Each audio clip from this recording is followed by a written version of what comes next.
feels different. Okay, so that's what we're going to pair up and do. But while I have Nikki up here, I'm going to demonstrate 2 other ways of how this shows up. So how many of you have children?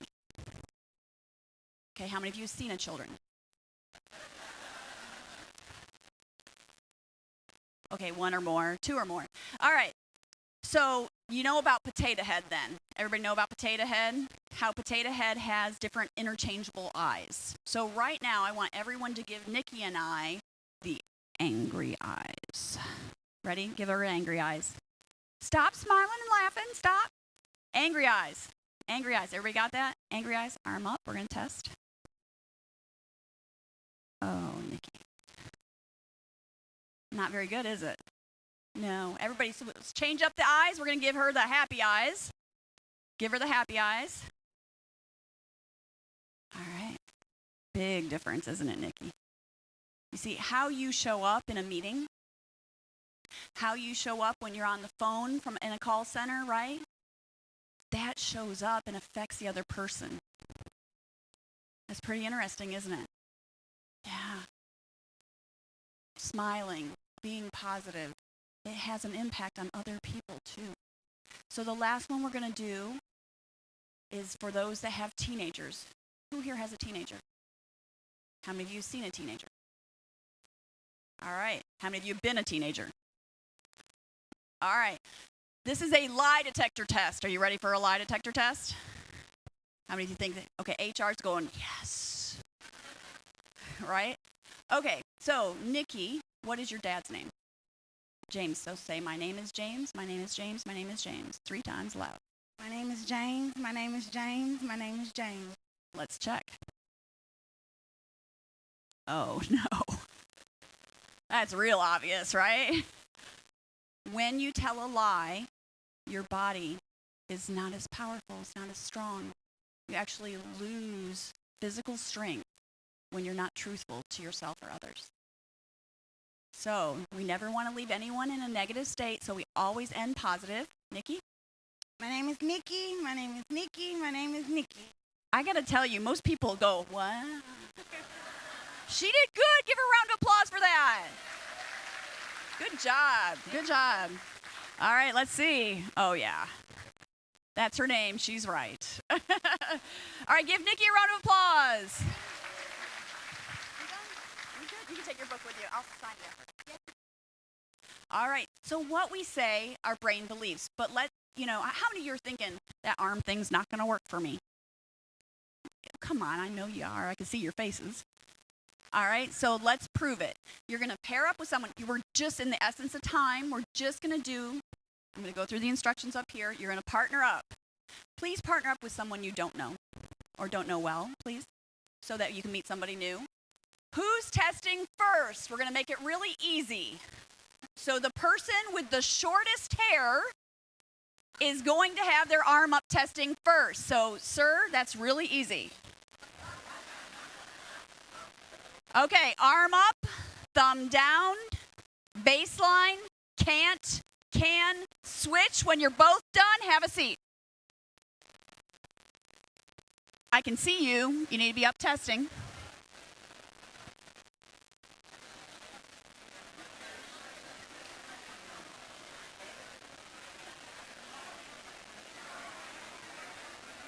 Can we get the house lights up a little bit?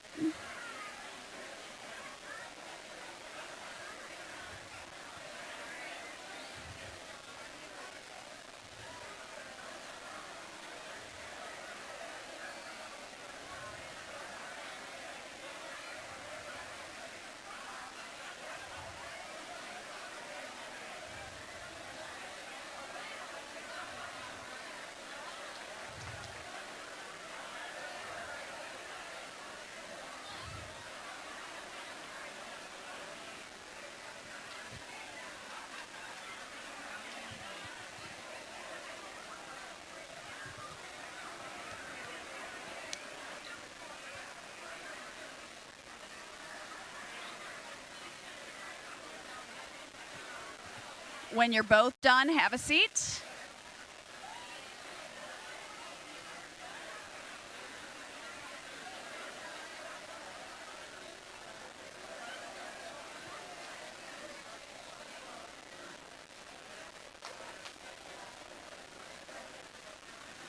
When you're both done, have a seat, please.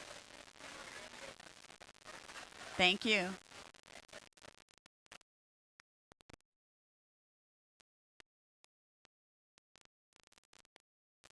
So where are my people that thought that's not going to work for me? Did it work? Yeah, it did, didn't it? So how did you feel? I want you to shout out to me, and I'll repeat them back for the people streaming. So how did you feel when you said, I can't, I can't, I can't? Weaker? Defeated? Less powerful? Unhappy? Right? It made a difference.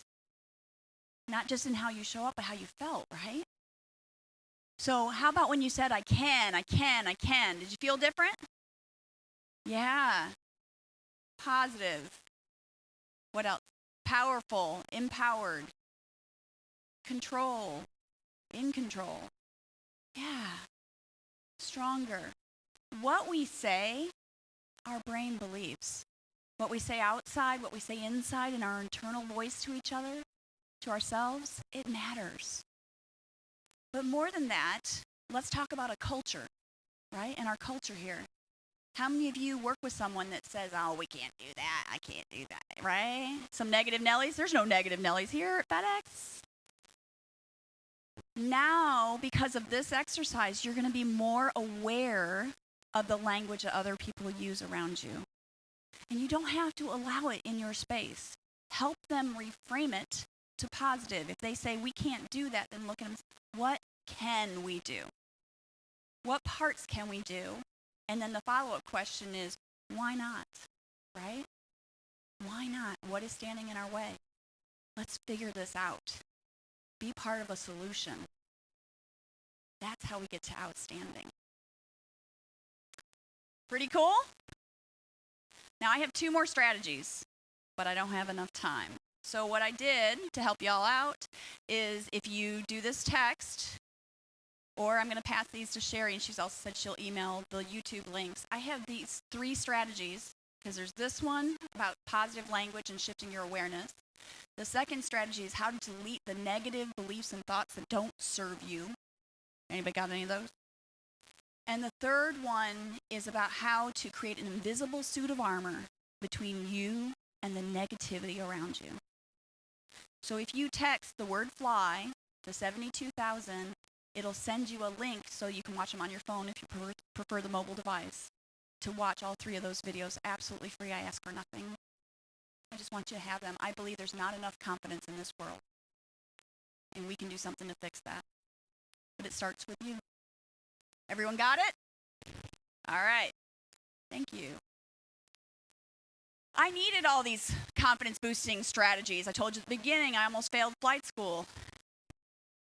You see, when I got to flight school, first to warrant officer candidate school, one of the toughest schools the Army had, there was no male or female standard. There was a warrant officer standard. And do you think they lowered the standards for those girls they were letting in? No. So how many of you believe men and women are built the same physically? Yeah, me neither. We're not. It's not a bad thing. It's okay.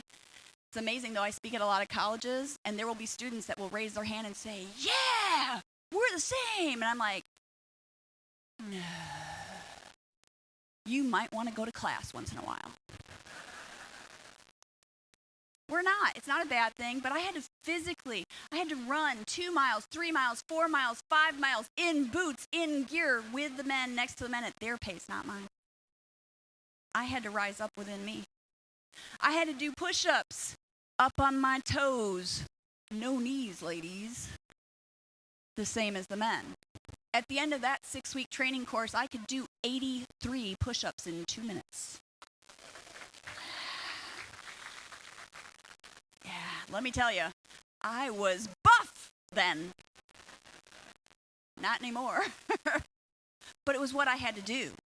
I had to show up. And you know those times where you have to show up and work a little bit harder? Yeah, that's what we have to do. I got to flight school. Told you at the beginning I almost failed. See, I drew the flight instructor who didn't believe women should fly.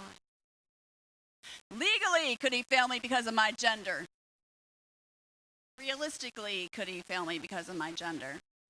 He could make me want to fail.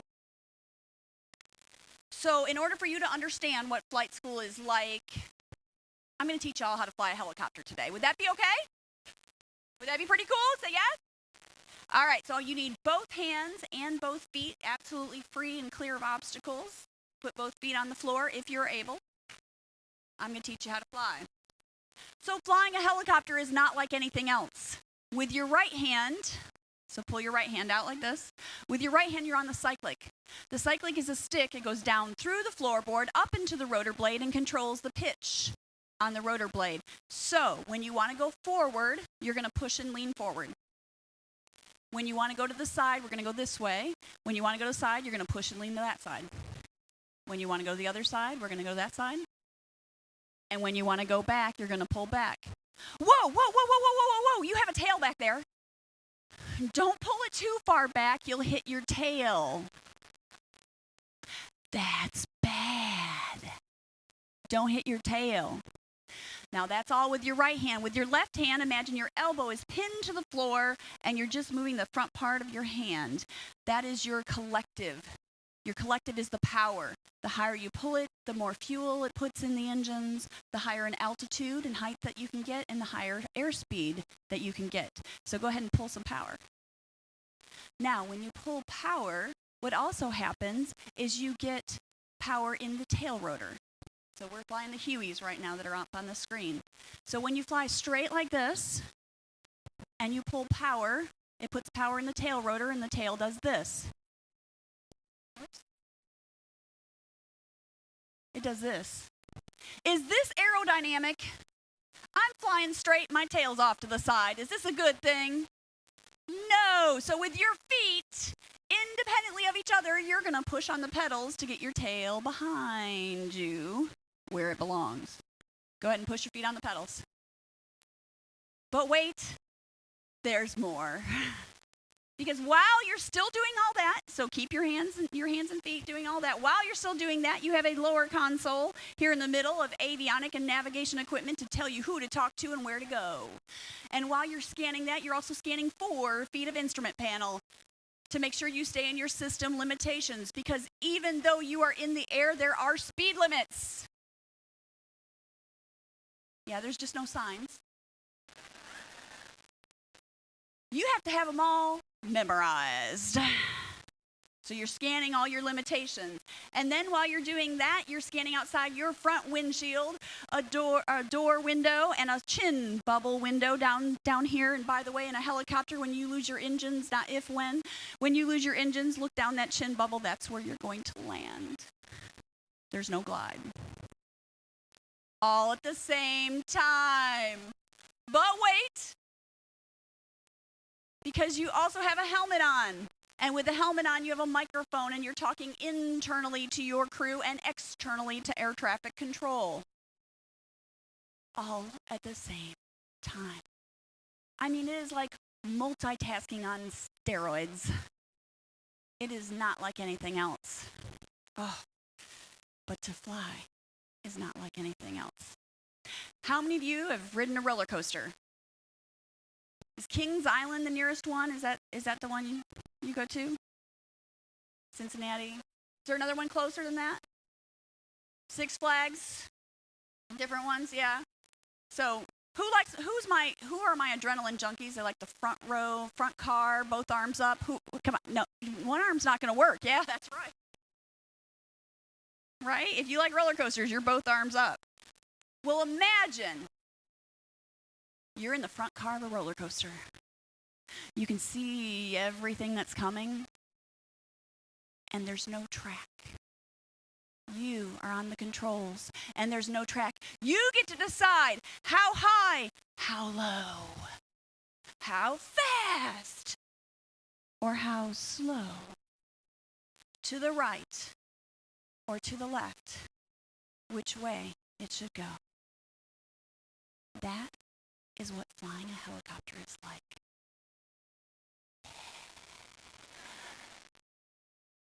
It's not like anything else. Oh, to fly. And the first maneuver that you must learn when you're flying a helicopter is how to hover. Hovering is when you're 8 to 10 feet off the ground, the wind whips off the rotor system, comes down, hits the ground, comes up underneath the helicopter, and it buffets the helicopter, and it's aerodynamically unstable. It's so aerodynamically unstable, it's like the bumblebee that shouldn't fly but doesn't know any better and flies off anyway. It's aerodynamically unstable, and hovering is the first maneuver that you must learn because it's how you get up off the landing pad and you go anywhere. Hovering is required. And hovering requires a soft touch. A soft touch on the cyclic, because a very small movement here on the cyclic is a very big movement up in the rotor blades. And a soft touch is best.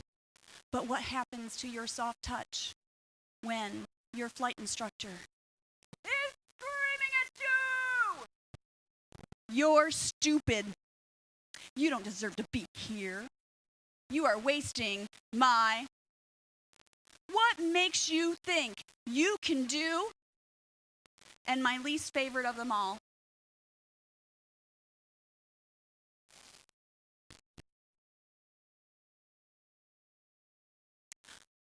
A monkey can fly better than you. Every day. Every day.